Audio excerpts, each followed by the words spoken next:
Hello दोस्तों, मैं हूं आपका दोस्त और होस्ट सुनीत। अगर आप मेरे चैनल में नए हैं तो आप इसे सब्सक्राइब कर दीजिए, लाइक कर दीजिए एंड शेयर कर दीजिएगा। आइए हम डिस्कस करते हैं nursing officer previous year question paper part 2 के बारे में। तो पहला क्वेश्चन है, Jem 58 year old patient is prescribed a calcium channel blocker to treat primary hypertension. When you teach the patient about the medication, which of these food will advise the patient to avoid? A. Grapefruit, B. Milk, C. Eggs and D. Bananas.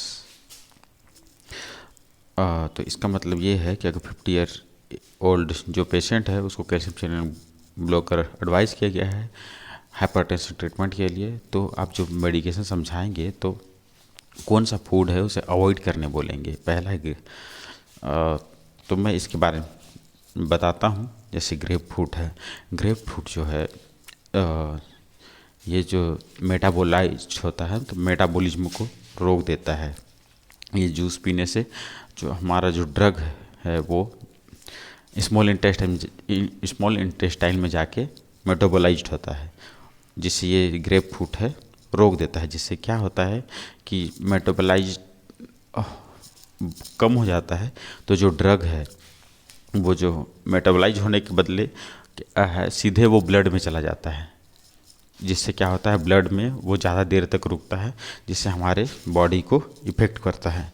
जैसे यहाँ पे है, ये अगर बहुत से drug हैं जिसे अफेक्ट करता है। जैसे ये है हाई ब्लड प्रेशर के ड्रग को इफ़ेक्ट करता है, कोलेस्ट्रॉल के ड्रग को, और इरेगुलर हार्ट बीट एंड जो एलर्जी के ड्रग हैं उनको भी अफेक्ट करता है। यहाँ जैसे दिया है, grapefruit and grapefruit juice can cause too much और too little of a drug to stay in the body, जिससे ये जो बॉडी को ज़्यादा इफेक्ट करता है। इस वजह से जो है ग्रेप फ्रूट को मेडिसिन साथ लेने के लिए मना करते हैं। तो इसका आंसर है ग्रेप फ्रूट। अगला क्वेश्चन है, following is a correct measure of urinary output. A है 40 OG, बी है 300 cc, सी है 2 cups एंड डी है 1 quarter। मतलब इसमें से कौन सा मेजरमेंट जो है यूरिनरी आउटपुट को नापने के लिए होता है। A 40 OG, B 300 cc, C 2 cups and D 1 quarter। तो इसका जो आंसर है वो है 300 cc। अगला क्वेश्चन है, to convert 4 ounce of juice to millimetre the nurse aide should multiply. तो अगर 4 ounce है उसको मिलीमीटर में कन्वर्ट करना है तो नर्स को किससे मल्टीप्लाई करना चाहिए। ए है 4 × 5 ml, बी है 4 × 10 ml, सी है 4 × 15 ml, डी है 4 × 30 ml। जो इसका ओंस है वो जैसे 1 ounce में इसका जो 1 ounce होता है, 1 ounce में जो है इसका 2.975 कुछ ml होता है 1 ounce में। मतलब आप 30 के अप्रोक्स ले सकते हैं। तो आप इसका आंसर जो है 4 × 30 ml लिख सकते हैं। देखिए 1 ounce का जो ml में कन्वर्ट करते हैं तो 229.574 आता है। तो हम लोग इसको 30 ml अप्रोक्स लिख सकते हैं। तो जिसका अगर 4 ounce को हम लोग कन्वर्ट करेंगे ml में तो कितना आएगा, 120 ml। अगला क्वेश्चन है, if client is confused the nurse aide a should. अगर क्लाइंट कन्फ्यूज है तो नर्स को क्या करना चाहिए। A ignore the client until they start to make sense, B restrain the client so that he does not hurt himself, C keep the client away from other clients, and D help the client to recognize familiar things and people। इसका मतलब है client को ignore करना चाहिए या तो फिर उसे बांध के रखना चाहिए ताकि वो खुद को जो है चोट ना पहुंचाए, या तो फिर दूसरे क्लाइंट हैं उसे दूर रखना चाहिए, या तो फिर उन्हें जो हेल्प करना चाहिए रिकॉग्नाइज करने के लिए पीपल्स को और जो भी चीज़ें हैं उनको। जो इसका आंसर है D, help the client to recognize familiar things and people. अगला क्वेश्चन है when changing an unsterile dressing the nurse aide should wash hand. मतलब अगर कोई अनस्टाइल ड्रेसिंग को चेंज कर रही है नर्स तो उसे हाथ कब कब धोना चाहिए। ए है बिफोर द प्रोसीजर, बी है आफ्टर द प्रोसीजर, सी है before and after the procedure and D है before after removal of the soil dressing and after the procedure. ये इसका तो है, अगर ए है जो पहले इनको हाथ धोना है, बी बाद में धोना है, या सी पहले बाद में दोनों में धोना है, या डी जितने भी प्रोसीजर कर रहे हैं उससे पहले बाद में एंड लास्ट प्रोसीजर ख़त्म होने के बाद भी हाथ धोना है। तो इसका आंसर है D, before after removal of the soil dressing and after the procedure. अगला है to prevent dehydration of the client the nurse aide should A offer fluid frequently while the client is awake, B wake the client hourly during the night to offer fluid, C give the client frequently baths, and D feed the client salty food to increase thirst। इसका मतलब है dehydration को रोकने के लिए जो nurse है उसको क्या करना चाहिए।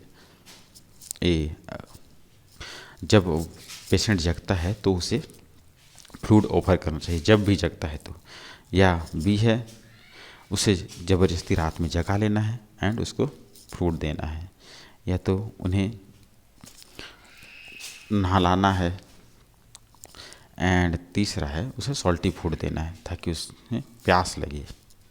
तो इसका आंसर है offer fluid frequently while the client is awake. जब पेशेंट जब भी जगता है तब फ्लूइड देना है, ना कि अब रात भर अगर इनको जगा जगा के हम फ्लूइड देंगे तो वो भी इरिटेट हो जाएगा और परेशान होके कंप्लेन कर सकता है या चिल्ला सकता है। तो हमें ऑफर फ्लूइड जब वो जगता है तभी करना है। ओके, अगला क्वेश्चन है how many tips does a quad cane base have. मतलब ए 1, बी 2, सी 3, डी 4। इसका मतलब है क्वाड केन जो होता है उसके कितने बेस होते हैं, मतलब कितने पैर होते हैं। क्वाड केन जो होता है, जो ये ओल्ड जैसे बुजुर्ग लोग पकड़ के चलते हैं, जैसे बैसाखी होता है वैसे ही होता है, बट इसका जो पैर होता है, बेस होता है, वो 4 होता है। जैसे इसमें क्वाड दिया है, क्वाड का मतलब ही 4 होता है, तो क्वाड केन का मतलब आंसर जो है इसका डी है, क्वाड केन। इसका जो डायग्राम है में दिया गया है, देखिए क्वाड केन ये जो है यहाँ पे दिया है 4 पैर, इसका जो बेस है तो इसी को क्वाड केन कहते हैं। इसका जो अगला है before taking the oral temperature of a client who has just finished a cold drink the nurse aide should wait A 10 to 20 minutes, B 25 to 35 minutes, C 45 to 55 minutes, D at least 1 hour। मतलब अगर कोई client cold drink ले लिया है तो temperature लेने के लिए कितने देर तक वेट करना चाहिए। 10 से 20 मिनट, 25 से 35 मिनट, 45 से 55 मिनट, या एटलीस्ट 1 घंटा। जो 1 घंटा जो है वो अगर हेवी एक्सरसाइज करते हैं तो रुकना पड़ता है, अगर हॉट ड्रिंक लिए हैं या चाय या कुछ पिए हैं तो उसे 25 से 35 मिनट रुकना पड़ता है। एंड ये जो है अगर कोल्ड ड्रिंक लिए हैं तो 10 से 20 मिनट तक रुकना पड़ता है। और इससे जो होता है, इससे जो 0.2 से 1.2 तक 1.2 डिग्री सेल्सियस तक जो टेम्परेचर होता है वो कम हो जाता है, इसीलिए 10 से 20 मिनट तक रुकना चाहिए। इसका आंसर है 10 से 20 मिनट। अगला है which of the following method is the correct way to remove a dirty isolation gown. अगर जो गाउन डर्टी हो गया, जैसे ऑपरेशन में पहनते हैं तो वो गाउन जो है गंदा हो गया तो उसे कैसे आइसोलेशन वो रिमूव करेंगे। ए है pull it over the head, मतलब उसे हम सीधे सिर के साइड से निकाल के फेंक देंगे, मतलब बिना उसका जो रस्सी खोले हुए या ऐसी। एंड बी है let it drop to the floor and state out it, उसे खोलेंगे और फ्लोर में फेंक देंगे। सी है roll it dirty side in and away from the body, मतलब उसे रोल करेंगे, जैसे हम खींचेंगे एंड रोल करेंगे, जिधर गंदा है उस साइड उसको अंदर की ओर मोड़ते जाएंगे एंड पूरा मोड़ के उसको बॉडी से आउट कर देंगे। या तो फिर pull it off by the sleeve and shake it out, या तो हम जो स्लीव है उसे खींचेंगे, झाड़ेंगे और फेंक देंगे। अगर झाड़ेंगे तो भी उसमें अगर कोई जर्म है तो वो जा सकता है, एंड उसे सीधे हम लोग फ्लोर में फेंक के भी नहीं जा सकते, उसमें भी जर्म फैल सकता है। इसलिए इसका जो आंसर है roll it dirty side in and, जो डर्टी साइड है उसको अंदर की ओर पैक करना है और उनको रोल करना है और बॉडी से आउट कर देना है। इसका आंसर सी है। अगला है a safety device use to assist a dependent client from a bed to a chair is called. जो डिपेंडेंट क्लाइंट है जिसको बेड से चेयर में बैठाना है तो उससे जो यूज करते हैं उस डिवाइस को क्या कहते हैं। ए है पोसी वेस्ट, बी है हैंड रोल, सी है ट्रांसफ़र और गेट बेल्ट, डी है फुट बोर्ड। तो ए का मतलब है पोसी वेस्ट, मतलब जो अगर सुपाइन पोजीशन में या सुपाइन पोजीशन पेशेंट लेटा हुआ है और उसके उठ ना पाए बोल के कमर में जो बांधते हैं, वेस्ट में बांधते हैं, उसको बोलते हैं Posey waist belt. And hand roll, hand roll जो हाथ बांधने के लिए बना होता है उसे हैंड रोल बोलते हैं। ट्रांसफ़र गेट एंड बेल्ट, जो ट्रांसफ़र करने के लिए पेशेंट को, इसको पेशेंट के कमर में बांधते हैं। पहले अगर पेशेंट बेड में है तो उसका कमर में बांधते हैं, देन कमर में बेल्ट की तरह ही होता है, जो लड़कों का बेल्ट जो होता है ना वैसी चारों साइड से घिरा होता है, तो उसके बेल्ट को पकड़ते हैं ताकि पेशेंट गिरे ना। उसके बाद फिर उसे कुर्सी में बैठने तक उसका हेल्प करते हैं एंड उसको आराम से बैठाते हैं। और फुट बोर्ड जो है, फुट बोर्ड जो नीचे जो पाँव है, सुपाइन पोजीशन पहुँचे हैं तो नीचे जो पाँव सीधे रख सके उसके लिए रखा जाता है, उसे फुट बोर्ड कहते हैं। तो इसका आंसर है C transfer and gait belt.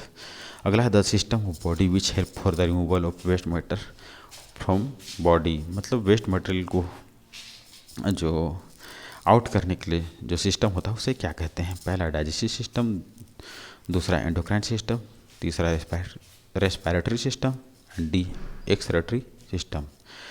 मतलब जो है डाइजेस्टिव सिस्टम में जो फूड को डाइजेस्ट करने का जो सिस्टम होता है वो होता है। एंडोक्राइन सिस्टम में हार्मोन से रिलेटेड सिस्टम है। और रेस्पिरेटरी सिस्टम जो है, अब हम जो सांस लेते हैं छोड़ते हैं उस सिस्टम को रेस्पिरेटरी सिस्टम बोलते हैं। और एक्सक्रीटरी सिस्टम जिसमें यूरिन से रिलेटेड एंड जो आउट करने का, बाहर निकालने का जो रिलेटेड होता है उससे संबंधित होता है एक्सक्रीटरी सिस्टम।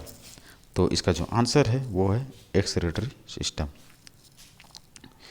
जो वेस्ट प्रोडक्ट को बाहर निकालता है, बाहर निकालने का सिस्टम।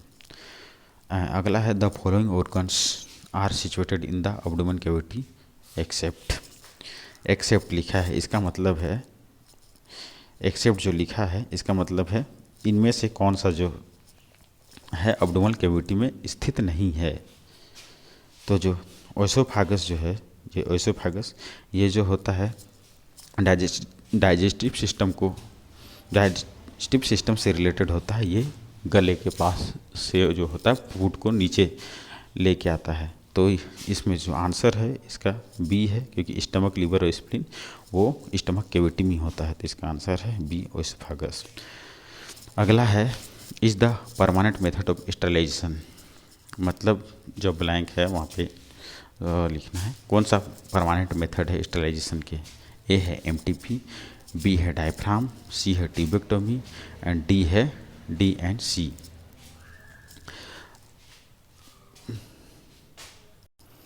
एमटीपी का मतलब होता है मेडिकल टर्मिनेशन ऑफ प्रेगनेंसी। मतलब इसमें पिल्स लेके अगर फर्स्ट ट्राइमेस्टर तक अनवांटेड जो प्रेगनेंसी है उसे क्लियर करने के लिए यूज किया जाता है, जो पिल्स दिया जाता है। और डायफ्राम है वो फीमेल्स कॉन्डम है। एंड ट्यूबेक्टोमी का मतलब है जो हम लोग परमानेंट मेथड ऑफ स्टरलाइजेशन वही है, जिसमें हम लोग क्या करते हैं कि जो अपना फैलोपियन ट्यूब होता है उसे ब्लॉक कर देते हैं, ताकि जो एग्स हैं वो ओवरी के थ्रू जो रिलीज होता है वो इधर आके इस पंप से ना मिल सके और प्रेगनेंसी अवॉइड किया जा सके। एंड डीएनसी है वो डायलेटेड एंड क्यूरेटेज है। इसमें जो हम एमटीपी अबॉर्शन किए होते हैं तो उसमें जो कुछ टिश्यू बच गए रहते हैं यूट्रस में, तो उसे आउट करने का प्रोसीजर है डीएनसी। मतलब इसका आंसर है सी, ट्यूबेक्टोमी। अगला क्वेश्चन है the first course of oral pill should be started on the day of menstrual cycle. A second day, B seventh day, C fifth day, D 10th day. इसका answer है 5th day. अगला है the most common form of malnutrition are the following except. A है berry, B है protein energy malnutrition, C है marasmus, D है क्वासिरोकर। ए है berry जो है विटामिन B1 की कमी की वजह से होता है, जिसे थायमिन भी बोलते हैं। ये दो प्रकार के होते हैं, एक वेट बेरी और एक ड्राई बेरी।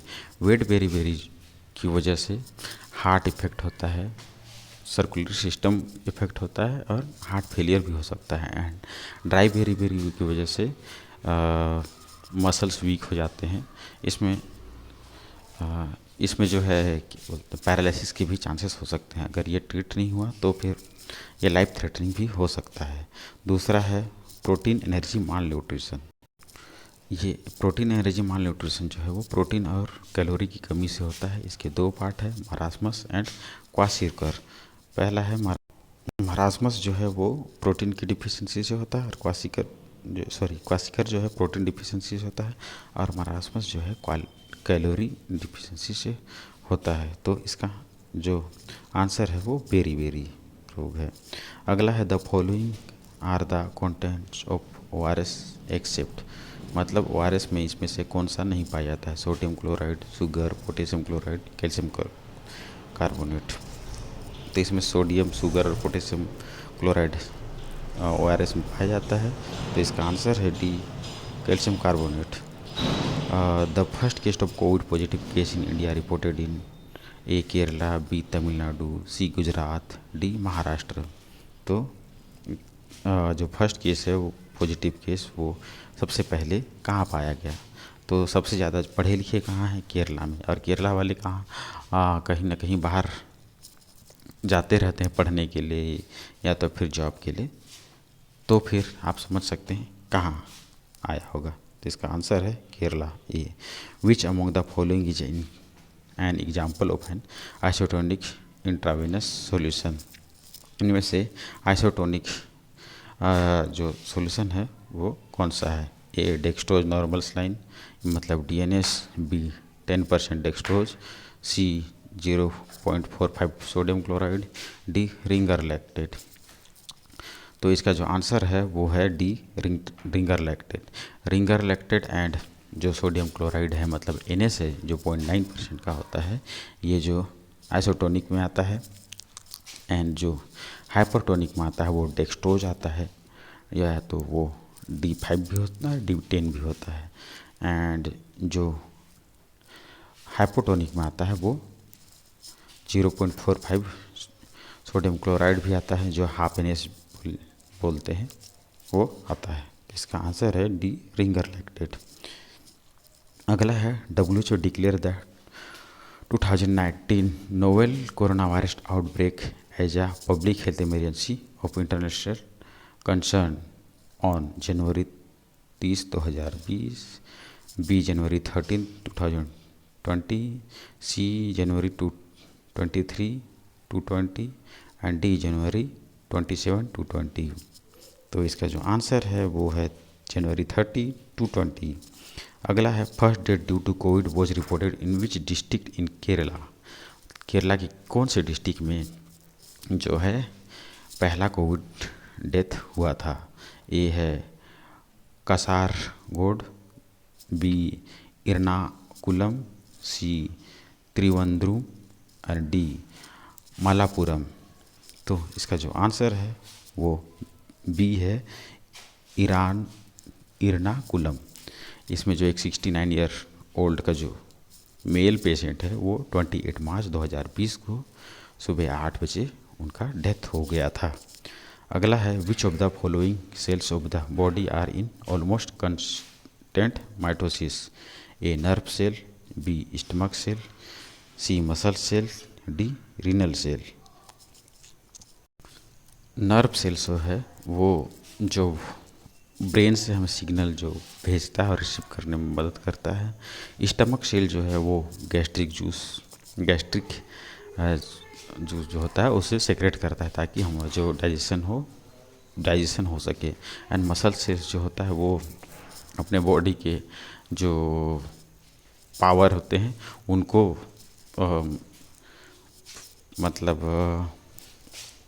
उनको संभालने में मदद करता है, मतलब फिजिकल फोर्स को संभालने में मदद करता है। और रीनल सेल जो है वो जो हमारे ब्लड में वेस्ट प्रोडक्ट होते हैं उनको आउट करने में मदद करता है। तो इसका जो आंसर है वो स्टमक सेल है। एंड अगला क्वेश्चन है in which of the following clients is a rectal temperature most usually contraindicated? मतलब इनमें से कौन से क्लाइंट हैं कि rectal temperature usually contraindicated होते हैं?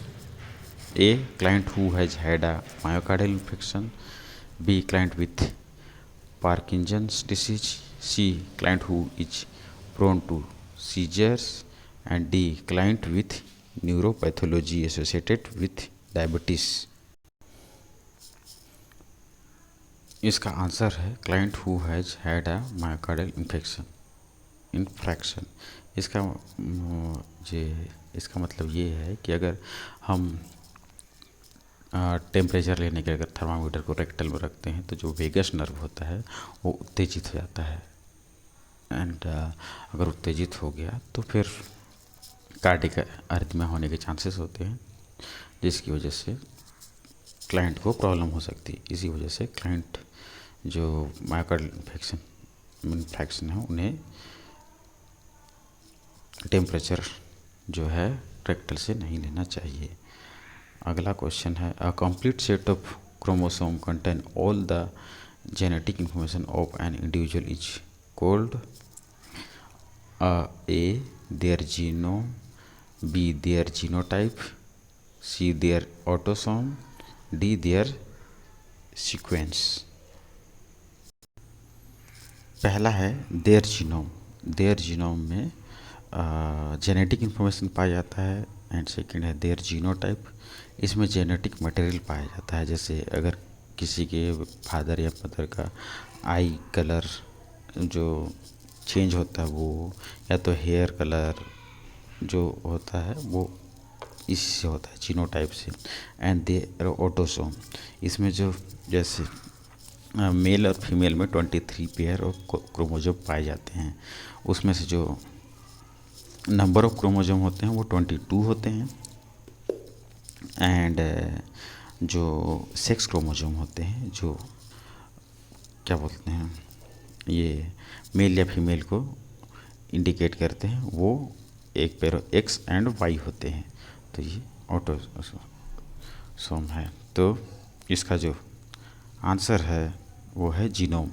Each persons genome is unique and specific to the individual.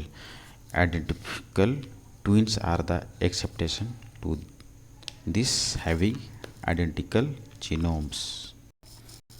मतलब इसमें जेनेटिक इन्फॉर्मेशन होता है, मतलब जो माँ बाप से जो भी इंफॉर्मेशन ट्रांसफ़र होता है जो अपने बच्चे में आता है वो जीनोम के द्वारा ही होता है। मतलब इसका आंसर है जीनोम। अगला क्वेश्चन है which blood group can be transfused into an ORH negative patient? A RH negative, B R H positive, C A B R H positive, D A B R H negative. तो इसका answer है O R H negative. इसका मतलब है O R H जो है, ये जो पेशेंट है केवल ओ आर एच नेगेटिव से ही अपना ब्लड ले सकता है, क्योंकि इसमें एंटीबॉडी ए और एंटीबॉडी दोनों पाया जाता है। तो इसका आंसर है ओ आर एच नेगेटिव। अगला क्वेश्चन है the firings is divided into how many sub division. जो फायरिंग्स है वो कितने डिवीजन में, सब डिवीजन में डिवाइडेड है? A 2, B 3, C 4, D 5। तो इसका आंसर है 3। The pharynx can be divided into 3, the nasopharynx, oropharynx and laryngopharynx. अगला है which of the following people have the largest percentage of water in their bodies? A fat man, B lean man, C lean woman, D fat woman. तो इसका answer है लीन man. लीन man मतलब जो fit man होते हैं, या तो फिर जो जिम ज्वाइन करते हैं वैसे वाले लोग, मतलब ये लोग जो होते हैं जो उनके में, जो लीन मैन होते हैं उनके में वाटर ज़्यादा होता है कंपैरिजन टू फैट में, क्योंकि ये लोग पानी भी ज़्यादा पीते हैं, और जैसे पतले होने के लिए भी पानी ज़्यादा पीना चाहिए बोलते हैं ना, तो वही पतले लोग में ज़्यादा पानी होता है। और lean man since muscle contain more water than fat. The fittest people contain the most water of people their age, while those with the fattest contain the least. Muscle mass is more in man than female, and muscle mass जो होता है वो female में ज़्यादा होता है। अगला question है which of the following substance is not present in sweat. मतलब पसीना में क्या नहीं पाया जाता? Urea, calcium, lactic acid and water. तो इसका आंसर है, इसका आंसर आप लोग को देना है। सॉरी दोस्तों, मेरा आवाज़ थोड़ा अटक जाता हूँ, थोड़ा बोलते बोलते मुझे मन में होता है, समझ आता है, बट वो समझाने के लिए थोड़ा सा अटक जाता हूँ। सॉरी, थोड़े दिन में इम्प्रूव कर लूँगा, अच्छे से आप लोग को समझा पाऊँगा। Sorry and thank you for watching my video. Thank you.